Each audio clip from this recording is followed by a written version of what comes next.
Hello, people. How's it going?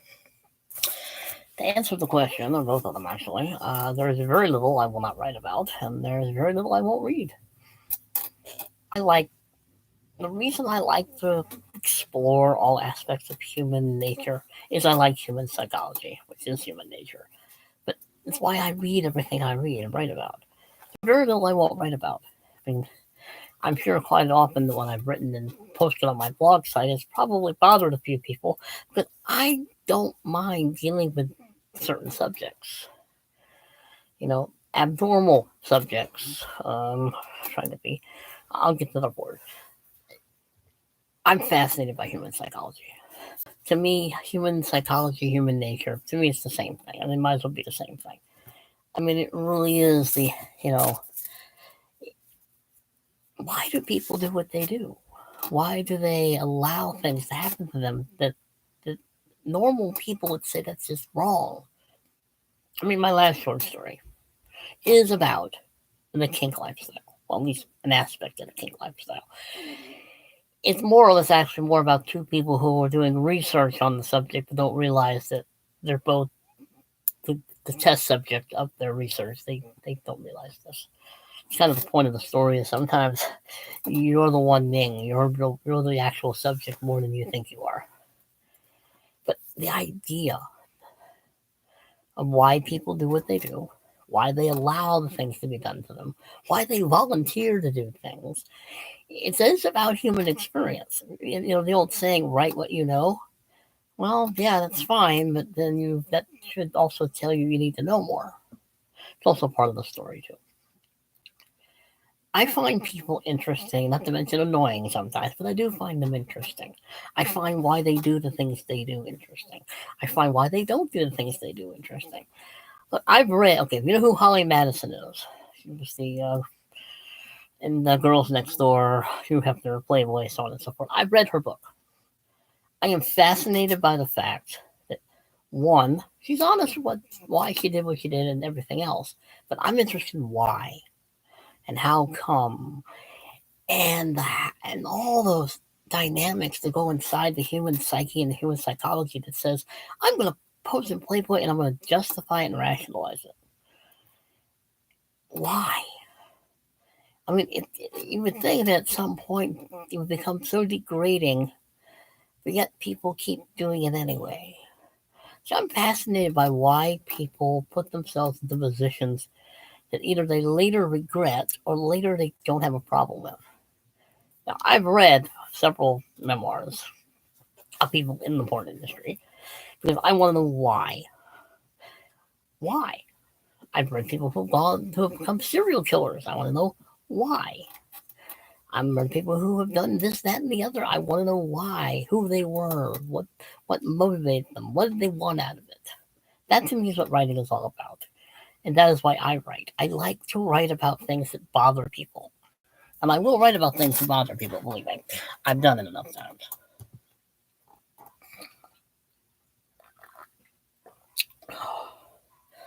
See, I'm curious about the abnormal.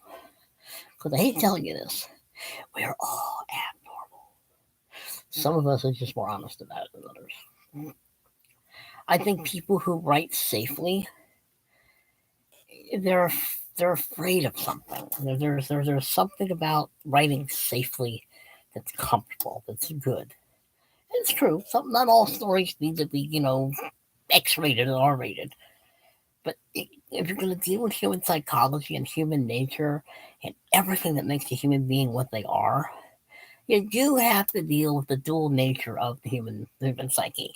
Dr. Jekyll and Mr. Hyde by Robert Louis Stevenson is my favorite gothic horror novel because it deals with the two sides of human nature, the good and the bad. The good angel, the bad angel. Yeah. Anyway, but I'm fascinated by the story because it is about a dual nature of humanity. And if we were to literally turn them into two different people, the message that because evil will always defeat good. There was a line in the movie, and I can't remember what it is, that evil is because good is dumb. Not so much that they're dumb, is it good just doesn't play dirty. Evil does. That's human psychology. Write what you know. I read all the books I have for a reason, for I'll know more, so I can write about more. I like to read books that people are bothered by. I've read Lolita, okay? It is exactly what you think it is. It's not as pornographic as people think it is. A lot of it's implied. A lot of Lolita is implied, but it is exactly what it says it is, because it is. I've read the book a long time ago.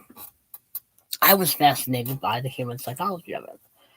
The physicalness of sex and the physical of sexual subjects don't interest me as much as the psychology of it. Why people do these things or allow these things? Why do people sit down and write about them? They know they're going to get in trouble. They know they're going to get backlash. They know they're going to get people very mad at them. They're writing about taboo subjects. Well, unfortunately, taboo subjects is human. I'm sorry, but it is. I like delving into human nature. I like delving into the dark side. I like delving into the abnormal, the degenerate, the deviant, the criminal, because human beings, for the most part, are not good. They're really not. Very few people are good automatically. People have to try to be good. I mean, I'm sorry. I do believe that human beings are sinners by nature, and I do believe they're corrupt by nature. I do believe in the Calvin idea that humanity, is degenerate. Look at how we treat ourselves. Look how we treat other people. Look at the stuff that people will allow to be done to them, and they'll justify it. Or they might not justify it, but they'll get stuck in it and they can't get out. I mean, as I've always said, and I always will say, you want to study human nature at its best, its worst, and the most horrible, study war. Write about war. Read memoirs about war. Delve into the Holocaust. Delve into the Nanking Massacre. Delve into what human beings have done to each other. And allow, in a lot of ways, to be done to each other, because they don't fight back. Now, some people unfortunately can't fight back. That's also human nature. I like to study that which makes other people very uncomfortable. Not all my stories are like that. And a lot of my stories that deal with sexual issues or BDSM or whatever you want to call it, kings, is more done in tongue in cheek. It always has been. But it also deals with the second plot is it's not really done all in tongue in cheek. A lot of my erotic fiction, if you want to call it that, is really done because one, I'm either just bored, or I just want to write something, or I'm just going to write something not that important. But I know me, and once I start writing it, all of a sudden it becomes important because I care about what happens in the story. Now, I have read a book, this was 30 odd years ago. I can't find this book anymore. A book called How to Write Erotic Fiction. I don't think I've laughed so hard in my life. I don't think I laughed so hard in my life at what I was being told constitutes erotic fiction. 99% of erotic fiction is boring. BORING, boring. And it is, it's boring. It's usually a trope, it's usually a stereotype, it's usually cardboard characters, it's usually no plot, there's usually no dialogue, and there's usually no point. Now, I've read erotic fiction, and as I've said it before, I find a lot of it boring. I find most of it boring. I've read 50 Shades of Grey. I couldn't finish it. It was that bad. The characters were flat and boring. Dakota Johnson's pretty, but she just didn't sell it to me in this movie or book. I didn't see the movie. I still read the book. But I found the subject interesting. I wanted to know why. And the thing is, I really couldn't figure out why. The Anna character is complaining that I don't want to really do this while she's allowing herself to have it being done to her. The Christian Grey character is a manipulative bastard who likes to control people, and he's a narcissist. All the other characters are tropes, stereotypes, and just one-dimensional cardboard cutouts. It's a boring story. It's a boring book. Partly why I write my own is I'm trying to not make it boring.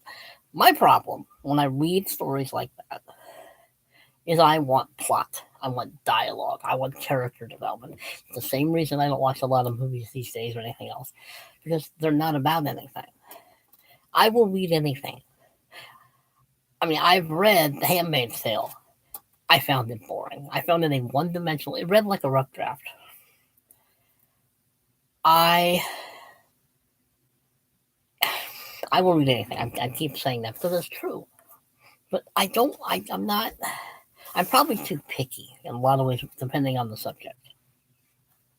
But if you're going to write about these things, and I know I'm all over the place on my subject matter and what I'm using as examples, but if you're going to write about these things, I mean, it's not like you have to sit there and study every single porn site in the world to figure out what it is.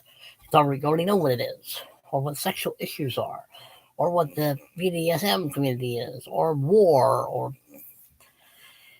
other things. But you do have to do research. And you do have to have at least an interest in the subject. To just write it, to me that's boring. To me that's why there are boring characters. That's why there are boring characters and boring plot in 50 Shades. It's boring. But human nature is why I write. I like to write about human nature. I like to write about why people do what they do. As I write I like to write about the hows and the whys and the whens and the wheres and the whos and the whats of human nature. That's also true for history too. This is why I like history. I will never understand people who don't read. These people baffle me, particularly when they tell me they want to try to write a story. You're not going to get far because you haven't studied anything. I write a lot of things that people don't like. You're not supposed to write about this, that, and why. It's human nature. It's what it is to be human. I like human nature. Human nature is not boring. People can be boring, but human nature is never boring. But I like to delve into. I mean, why is Dr. Jekyll and Mr. Hyde so fascinating? Because it is about the dual nature of humanity. Why are vampire films so interesting? Because it's about the abnormal lust for human blood. It's a craving, it's a hunger for the abominable, for that which gives life to the vampire but takes away. Why is I'm trying to think real quickly. Movies are good ones. I'm thinking to the horror movies for some reason. I shouldn't, but I mean, movies like Gettysburg, and what the on the third day, what were they fighting for? What were they willing to risk everything for? That's human nature. I mean, I've read biographies of writers. Some are more interesting than others, and some are not. But why did they start writing? Why did they want to write? Because they want to say something. They want to explore the human condition. They want to understand why people are the way they are. Also, to tell a story. I mean, problems a lot of times is that they're so busy trying to figure out human nature. I think is that they forget there's supposed to be a story. Because if it comes to soapbox, I think that's what I'm trying to think of. I think that's the word I'm thinking of, a soapbox.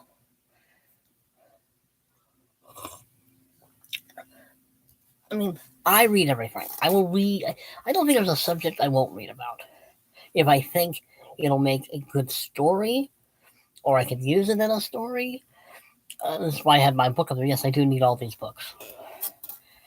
I mean, I mean, I know it bothers people a lot of what I write. I know it bugs people that I write about the subjects I write about a lot of times, or the subject matter, or the words I sometimes use, or I'm delving into things I shouldn't delve into, or I'm reading books I shouldn't read, like Lolita, 50 Shades of Grey.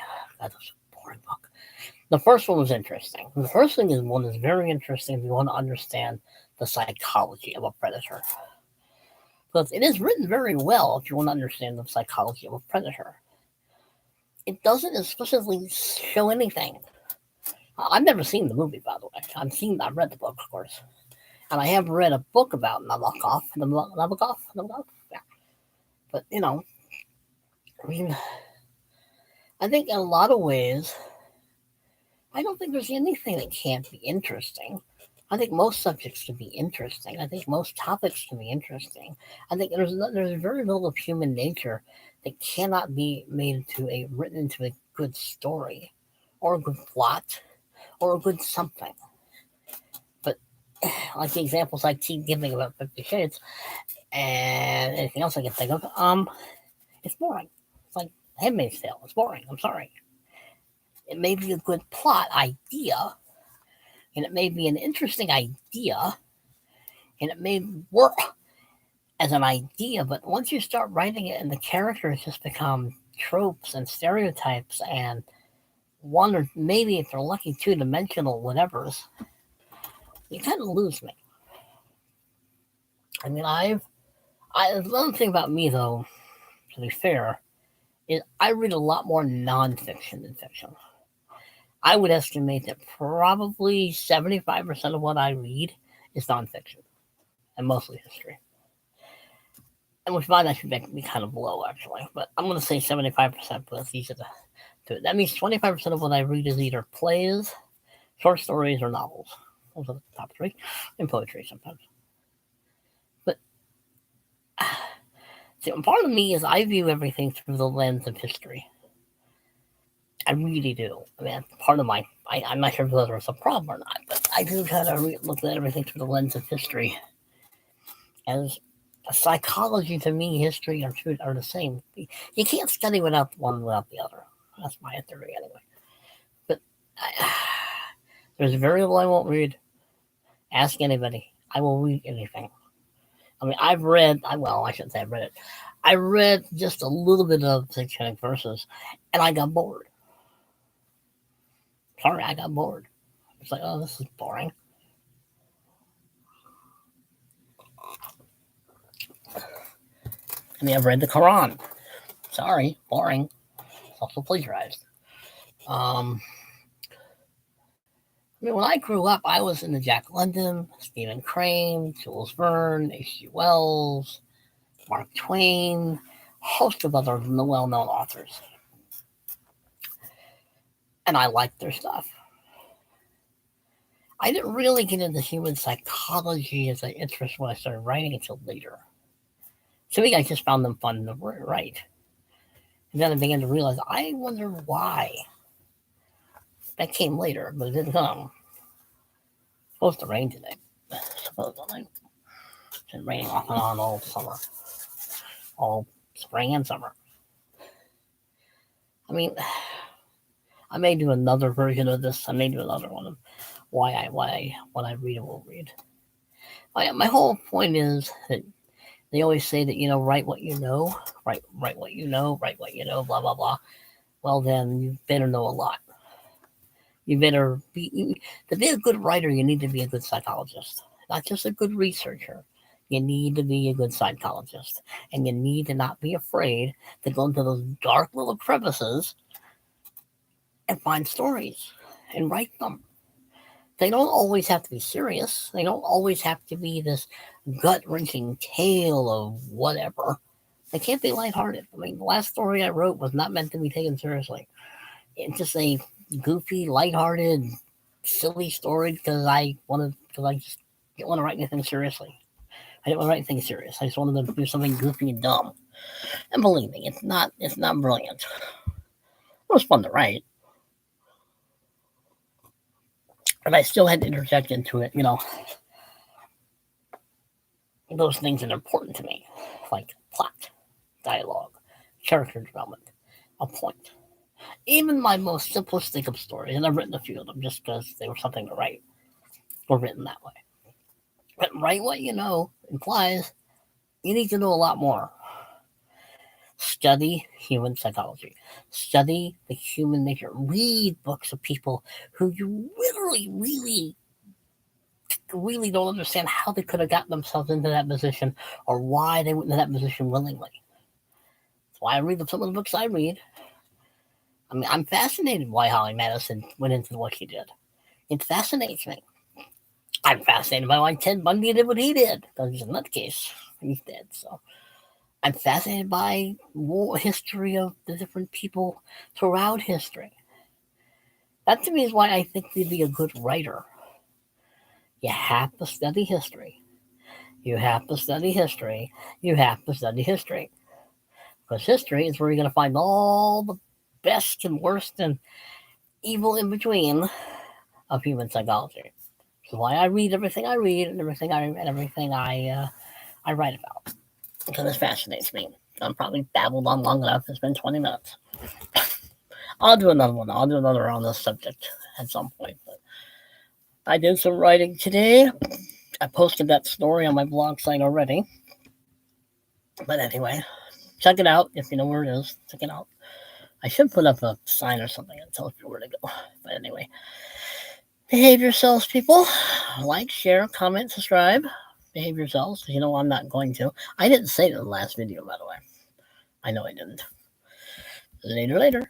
Later, later.